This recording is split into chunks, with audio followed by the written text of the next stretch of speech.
on nous a menti. Lorsqu'on nous a parlé de l'Afrique, on nous a menti. Et lorsque nous parlons de l'Afrique, nous, Africains et Afrodescendants, nous nous mentons à nous-mêmes. Bonsoir à tous. Good evening, everyone. Je vais faire ce petit mot d'introduction en français. Voilà, c'est fait. Aujourd'hui naît Incarnation. Incarnation aurait pu s'appeler Initiation. Et Incarnation démarre, vous allez le découvrir ici en rentrant, sur un constat qui est fort, sur une déclaration, une affirmation qui est très forte. On a parlé à l'instant de cette carte renversée. En fait, les cartes pré-Mercator, beaucoup de cartes représentent l'Afrique avec le nord en bas et le sud en haut.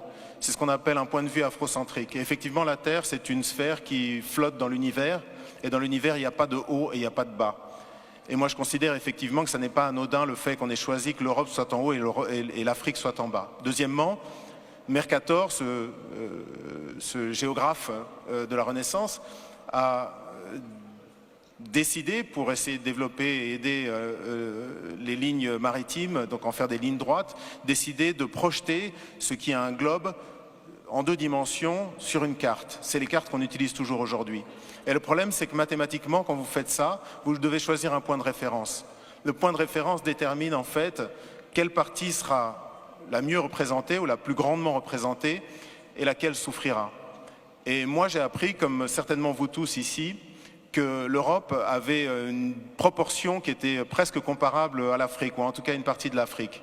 La réalité, lorsqu'on regarde en termes de superficie et de kilomètres carrés, l'Afrique peut abriter la Chine, l'Inde, l'Amérique du Nord, l'entièreté de l'Europe de l'Est, plus quelques autres pays. Et donc le premier statement qu'on affirme avec beaucoup de force avec Handel, c'est « on nous a menti ». Lorsqu'on nous a parlé de l'Afrique, on nous a menti. Et lorsque nous parlons de l'Afrique, nous, Africains et Afrodescendants, nous nous mentons à nous-mêmes. Et je voudrais, dans ces petites clés, vous donner quelques éléments.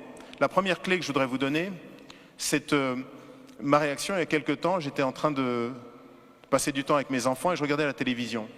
Et il y a une jeune artiste angolaise qui est brillante, qui est magnifique, une chanteuse magnifique, Perola, qui est quelqu'un qui a tellement de force, de caractère et de conscience, une immense artiste vraiment. Et elle montrait l'Angola, qui a été un pays qui a été détruit par la guerre, et elle est allée à Soyo, à l'embouchure du fleuve Congo. Et à Soyo, à l'embouchure du fleuve Congo, il y a une pierre sur laquelle Diego Cao, donc un explorateur portugais, a marqué donc, des inscriptions pour dire qu'il était arrivé là, en 1482, donc 10 ans avant que Christophe Colomb n'atteigne les rives de l'Amérique du Nord.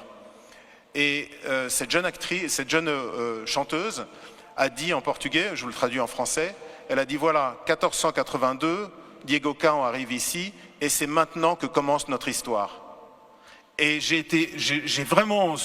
sauté sur place, j'étais vraiment saisi en me disant mais comment est-ce que cette femme qui est une artiste tellement consciente, tellement belle, comment est-ce qu'elle peut penser que notre histoire a commencé le jour où un blanc a posé le regard sur un noir? Et ça, de même que la carte, ça n'est pas quelque chose d'anodin.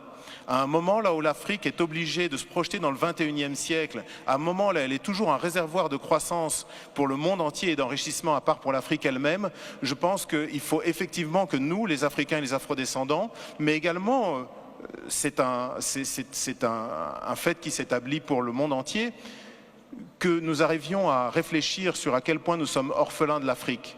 Vous savez, ce concept de mémoire fantôme, lorsqu'on vous ampute une jambe par exemple, vous avez une démangeaison où l'orteil vous gratte, mais il vous gratte terriblement et vous êtes absolument persuadé que c'est votre orteil, même si vous savez que vous n'avez plus d'orteil. Et bien c'est un peu ça le sentiment que beaucoup d'Africains finalement ressentent par rapport à l'Afrique, c'est cette espèce de douleur de mémoire fantôme. Et aujourd'hui, cette exposition essaye d'adresser cette question-là. Réapprenons, nous, les Africains, mais aussi tous les gens qui ont un intérêt par rapport à ce continent, à nous regarder. Désapprenons ce que l'œuvre coloniale nous a imposé, qui est un regard décalé vis-à-vis de nous-mêmes et de notre histoire, un regard exotisant, et apprenons à nous recélébrer.